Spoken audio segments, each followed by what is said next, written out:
that down, let's move on to this, shall we? In other words, in other news, water wet, streaming is taking over television, right? No. Like, we know that. It's almost like every show we actually discuss and talk about are streaming shows these days. There are a few exceptions. Grey's Anatomy is still pretty huge. What's the one with the school and the school Abbott teachers? Elementary. Abbott Elementary. Anne loves that show. It is really funny, and it still wins a lot of Emmys. But other than those two, it's almost exclusively HBO, Netflix, whatever else, Disney Plus. Those are the shows we talk about. But during the Wild West, during the COVID era, when streaming really started to really take off, almost unnaturally, it was like the Wild West, man. Not only was like everything trying to go to streaming, but streamers seemed to be in an arms race.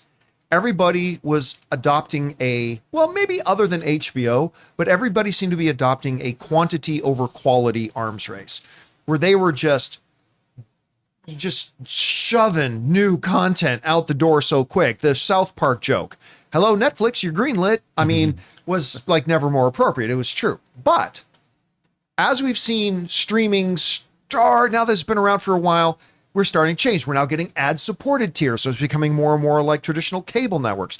It looks like we might start to be getting longer episode counts, thanks to shows like The Pit. Well, the other thing that seems to be coming also into fruition is they're now cutting back on the amount of stuff they're doing. This is a report from Bloomberg, who's showing that the number of original streaming series dropped by more than 25% last year compared with 2022, according to research firm iDot. The firm measured 4 services: Netflix, Disney Plus, Max, now known as HBO Max, and Prime Video. And you see the chart there that like almost 1 out of every 4 streaming shows cut, gone. They're producing less, they're holding on to less, they're renewing less. Just in general, they're making less. And I can't emphasize enough that even though it sounds counterintuitive as a fan, I think this is very good news. Because quite honestly, it started to feel like there were shows coming out. No, it didn't feel like, it was literally a truth. We were getting tons of shows coming out that nobody would even hear about. Everything was getting lost in the waterfall. Yeah. Like there was just too much, and nobody, like people would write in, some of you guys would write into the show and say, oh, John, you got to see this. And like, I've never even heard of that. I keep my eye on this stuff for a living, and I've never even heard of that. It's, show 17B5X1 on streamer number 4 on your FM dial. I just, you couldn't keep up. You can watch things on FM? I'm sure they'll come up with a way. Also, the problem is you are diluting your content. We talked about this with Marvel a lot, but it's true. When you're a streamer, you have a certain amount of resources, certain amount of time, certain amount of people, certain amount of creatives, all that kind of stuff. If you're producing your own content, if you produce 10 shows instead of 8, well, then you're producing 2 shows that you wouldn't have produced if you were still 8, and it waters down the whole product. So, and let's be honest here, I might be concerned about this if we had a lack of content. It's like, oh no, we're already struggling with finding stuff to watch. How can you? Listen, there's so much stuff out there. I think these streamers pulling back a little bit, it'll raise the overall value, I think, of the stuff that does get out. It'll make it a little bit easier for us to discover good stuff when it is there. So it's a surprising number to me, but I think a welcome one, actually. Guys, we want to take a second to thank a sponsor of today's video, Ridge. Hey guys, listen, I love this thing. This is my Ridge wallet, and honestly, I think it's the last wallet I'll probably ever need. I used to carry around this huge, bulky leather beast stuffed with receipts, old cards, and frankly, way too much junk. It messed up my back when I would sit down on it with my back pocket, and since switching to Ridge, game changer. This thing is sleek, compact, holds up to 12 cards plus cash, and it still fits perfectly in my front pocket. I've got the carbon fiber one. It's ridiculously durable and looks amazing. You can choose from over 50 different colors and styles too. And in today's world, this part is key. It's got RFID blocking tech built in so you can keep your info safe from digital thieves. Peace of mind and style? Absolutely. Another added bonus is if you're like me and constantly misplacing your stuff, they even have an AirTag attachment so you can always know where your wallet is. And to make this even better, Rich gives you free shipping, a 99-day risk-free trial, and a lifetime warranty on all of their products, wallets, key cases, even suitcases. Right now, Rich is having their huge Memorial Day sale. Get up to 40% off at ridge.com/Campea. That's ridge.com/Campea. And after you buy, tell them our show sent you because it helps a lot. Anyway, Chris, you're seeing these numbers. They're reporting that with the 4 major streamers, Netflix, Disney Plus, Max, Prime Video, they are now making 25% less shows than they were just in 2022. What do you think is behind that? And is it good news or bad news for us as viewers? I think it's good news for us as viewers, ultimately, because it should be quality over quantity. Right. I mean, how many shows, too, have gone on streaming and had maybe one season and then they're canned? Or we have a couple episodes and then we already know this is not being renewed, right? Well, the Kevin Bacon series, what was that called? Where he's the bounty hunter. Yeah. Is it literally called Bounty Hunter? I'm not sure. I can't remember what it's called, where he was like a look it bounty up. hunter hunting demons who escaped from hell. That's why it got canceled. We didn't know the end of Yeah. that. But seriously, it was like, it was number 2 on their charts. Number 2. And still got canceled after one Yep. season.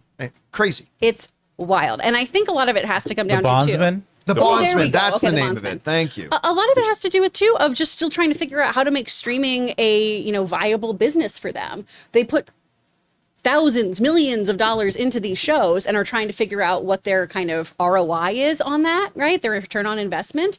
And if you are doing high quality shows that are going to cost a lot of money and have excellent A caliber actors, it's going to be really expensive. You do 12 of those series a year, it all adds up. And a lot of them just don't work. A lot of them just kind of die on arrival, or we watch the show, we binge that one season, we talk about it for that week, and then it goes away, at least in the case of Netflix, right?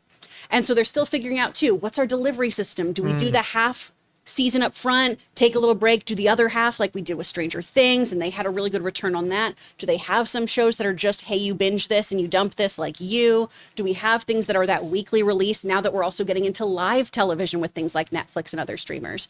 So they've got a lot of stuff that they are still ironing out. So I completely understand the choice to step back and say, hey, we don't even know how we're delivering these. So why don't we just figure out 6 shows tops per network, per streamer, of going, this is really excellent quality stuff. Like, you look at the majority of Apple shows, they are fabulous. They are Emmy award winning, excellent shows. And a lot of that is because of it being at least what feels like right now, quality over quantity. When you look at their movies and some of the animated things they greenlight, that's up for debate. Fountain of Youth. Yeah. We turned it on yesterday and then went, nope. Man, that was bad. So I feel like this is really them just trying to ultimately get the best bang for their buck. And that should be good for us. Rob, you're seeing this. This is in just a couple of years, that is a huge decrease in production. Yeah. What do you think is behind it, and good thing or bad thing? Well, I just want to know if that means that there's not going to be as many Christmas romance movies. There at the end of better this year. still be. Is Mar Vista going out of business? Are they Never. Yeah, I mean, because that's the Hallmark real has question that upped I it by have. 50%. Yeah, Hallmark. Those You do know. so well, though. No, but John, I know, just ask my mom. I think your point is well taken. I mean, and quality over quantity has always been. Look, there was an arms race amongst streamers. Like, we have to. There's only, we can't let anyone else watch this. We have to make our shows. So appointment television can only be our. And what I think they came to realize was that, look, people are not. We don't have loyalty to a network or a streamer. We have loyalty to good shows, and that's where churn comes from. And the fact is, I mean, if a stream like Apple does not have as many shows as Netflix, so Not you're remotely, never, not even remotely. So, and Netflix had a decade head start on people. So Apple is never gonna get the numbers that Netflix has. So Apple can concentrate, aside from Guy Ritchie's new film, they can concentrate on making the kind of quality we get For All Mankind. We get Severance. We get those kinds of shows. Silo, another great adaptation. And we should be happy with that. So it doesn't surprise me that a lot of shows they're going to cut back because they need to concentrate on getting eyeballs. Great shows, people watch them again and again and again. So I would imagine that what they don't watch is shows that aren't good. So to have a network full of shows that aren't great or mediocre at best in this kind of climate, where you can go from network to network that gives you great programming, Then you'd be called the CW. Oh man, Riverdale. We're getting the best, arguably the best shows ever. Yeah. So people are going to look for quality always. So it's probably better that there isn't as much money being wasted on shows that people aren't watching. All right, guys, the question is for you. What do you think about this? According to this report that Bloomberg has out there, there's a 25% reduction in the amount of series that are being made on streamers. I actually think it's a good thing. I don't know. How do you feel about it? Whatever you guys think, jump down to the comment section below and leave your thoughts there. Hey guys, thanks so much for watching this video. Make sure you like the video, leave a comment, and subscribe to our channel. And don't forget, we have a daily podcast called the John Campea Show podcast, available on Apple Podcasts, Spotify, or your favorite podcasting app of choice. Go and subscribe to it today so it'll be there when you need it.